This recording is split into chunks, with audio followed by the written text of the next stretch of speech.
This video is about significant figures. Before we go any further, let me just explain the purpose behind significant figures. So measurements are reported to a certain number of significant figures.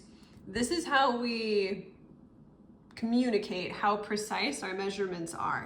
Let me give you an example. Let's say I want to measure the length of this pen that I'm using. So I take a ruler and measure the pen. Okay, it looks like it's really close to 15 centimeters. So I could probably say it's 14.81 centimeters. Now, would it be accurate? Would it be okay for me to say, oh, I measured the pen with that ruler and I now know that it is 14.82351782 centimeters? And the answer is no, I cannot say that because this measuring device does not have that precision. So there are rules for figuring out how many digits you are allowed to report for different measuring devices. So those are rules about significant figures. So we're gonna learn about those now. First of all, let's define what significant figures are. So significant figures are the digits known with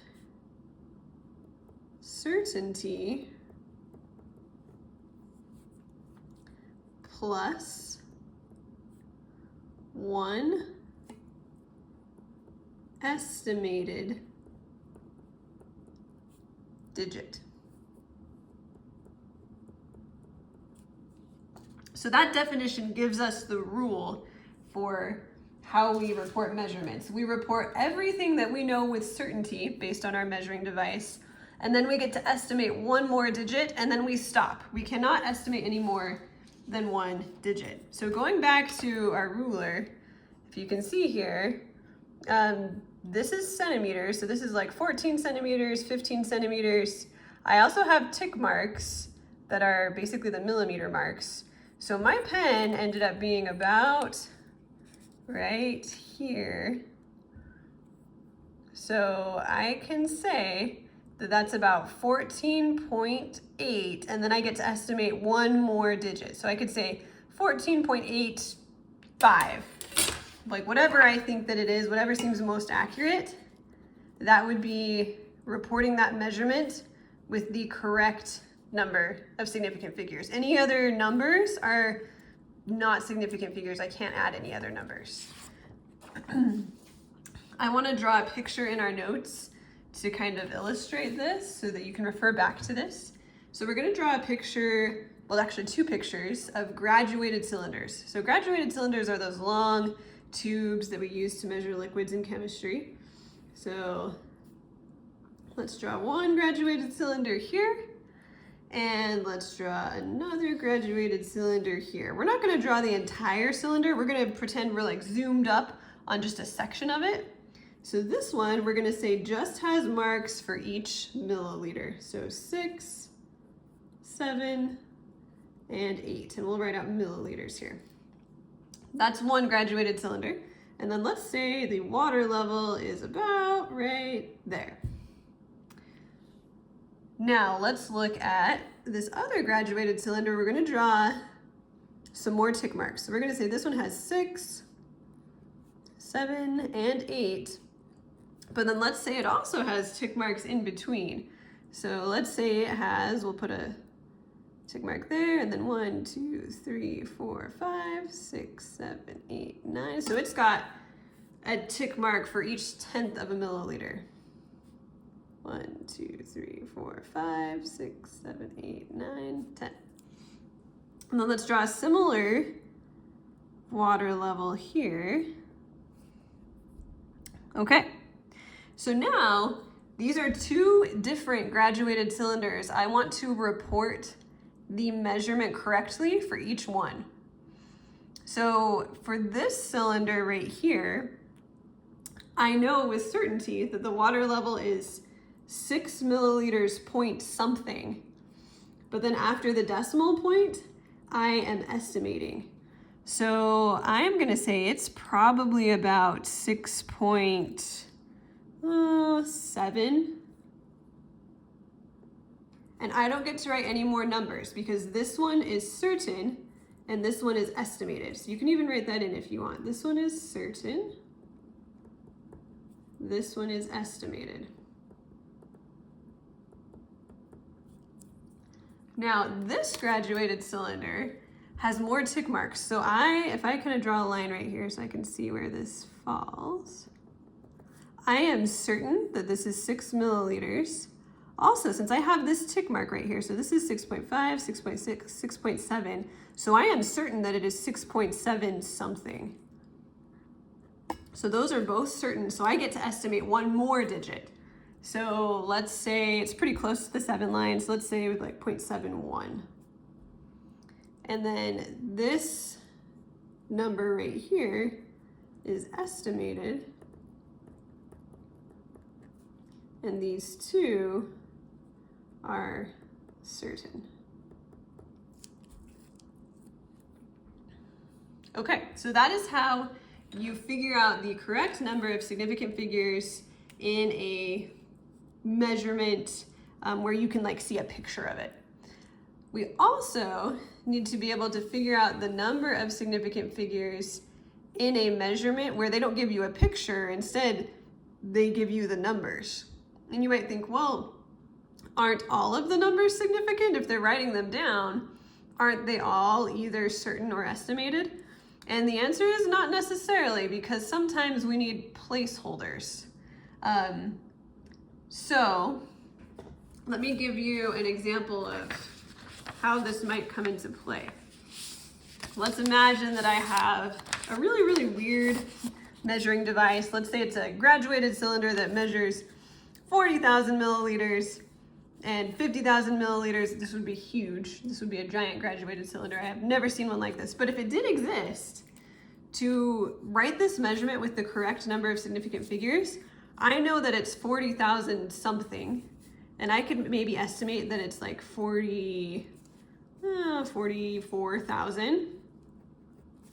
But that is my last significant figure. I'm estimating that 4, and I'm not allowed to estimate any other numbers. But I can't just leave it like that because it's not 44, it's 44,000. So I have to add more zeros, but these zeros are not significant. They are placeholders. So there are some rules for figuring out whether or not your zeros are significant, whether they're significant or just placeholders.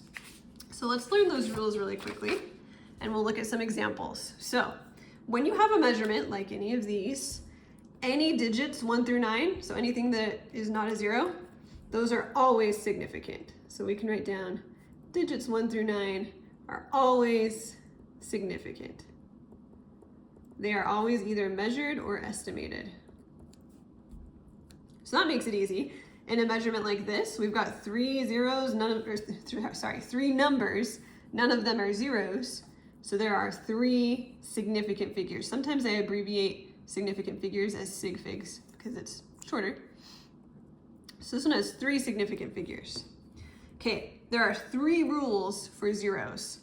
Leading zeros are zeros at the beginning of a number. Those are never significant. They are always placeholders.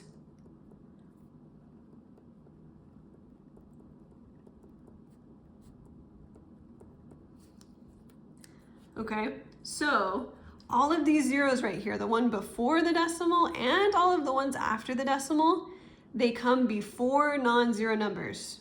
There's zeros at the beginning of a number. They're leading zeros, they're not significant. So this number only has 2 significant figures. Now that one might seem kind of weird because you might think, wait, aren't those measured? But let me give you another example.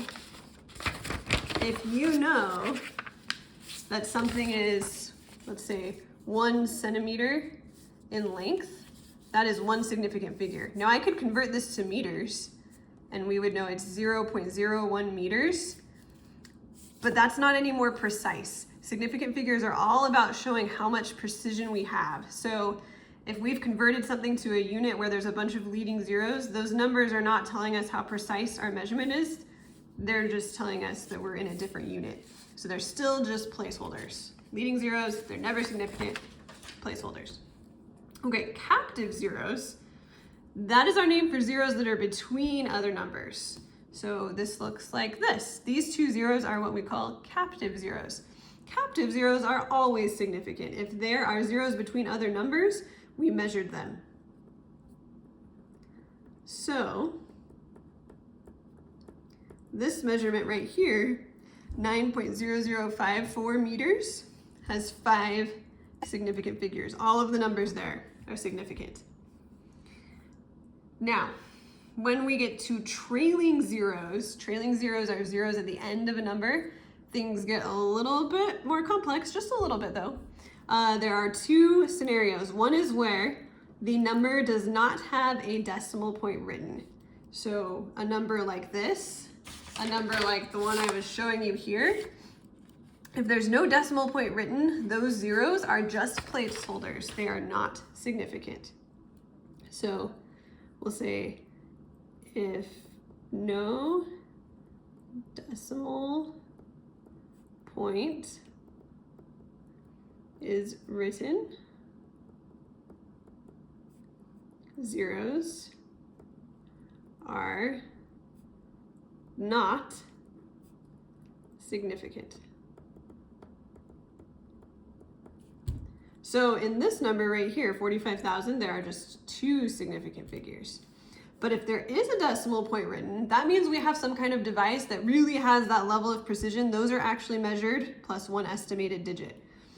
So we can write if a decimal point is written, zeros are significant. So this number actually has 5 significant figures. Okay, so we've learned how to figure out the number of significant figures in a measurement that is given without a picture, or if we are given a picture of a lab device. So that is goal 1 for our key skill number 3, determine the number of significant figures in a measurement or image. We've now learned how to do that. I want you to make sure you do a lot of practice with this. There's homework on this. You want to be really confident with counting the number of significant figures. And then next time we'll do the second part of this.